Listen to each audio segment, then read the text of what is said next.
ကလေးကဖျားတော့ညီမသူ့စုစီမှာသူတို့ကအတဝါဖြစ်သွားသေးတယ်အတဝါဖြစ်သွားတယ်ကလေးကဖျားလဲဖျားအတဝါဖြစ်ဒီမျက်လုံးဒီဟွာလေးတွေပါဝါပြီးတော့အဲ့လိုဖြစ်တော့အရန်စိတ်ပူသွားတယ်သူကျမ်းမာရေးစောင့်ရှောက်မှုလေအရန်စိတ်ပူသွားသူ့စီမှာစေးတောင်းတော့ပါရကိုဒီကလေးထဲတဲ့ဒုံးကြီးရလဲပြီးတော့သူတို့ကကောက်ကောက်မှမရှိဘူးညီမမျိုးသားဘက်ကနေပြီးတော့မှညီမ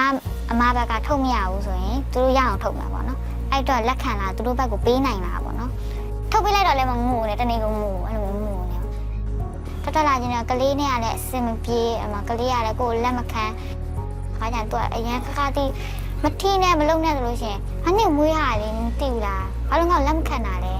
အဲ့လိုမျိုးကြီးကကလေးကိုတော့ပြောမိရပါတော့အဲ့ဟာတော့နည်းနည်းခက်ခဲပါခုနောက်ပိုင်းတော့အဆင်ပြေသွားပါရဲ့ကလေးနဲ့သူလည်းဒီတိတက်တက်ရွယ်ရောက်တဲ့ခါကျလို့ရှိရင်သူ့အမိနဲ့အဖေနဲ့လှုပ်တဲ့အလုပ်ကမှားနေရလမ်းကြောင်းလုံးညာမဟုတ်ဆိုလဲသူကိုယ်တိုင်နားလည်လာမှာပေါ့နော်အဲ့လိုဆိုတော့ဒီမေတို့ကတော့ဒီလိုလုပ်ခဲ့တယ်တမီးလေးကလည်းဒီလိုပါခဲ့ရပေါ့နော်အဲ့လိုမျိုးလေးပြန်ရှင်းပြရင်တော့အဲ့လိုမျိုးလေးတော့ပြန်ရှင်းပြရမယ်ပေါ့ဒီက तू ကအဲ့ဒီပေါ်မှာဒီကြောက်တဲ့စိတ်ရှက်တဲ့စိတ်တော့မရှိတော့ဘူးလို့ထင်တယ် Lala's husband has 9 years left in his prison sentence.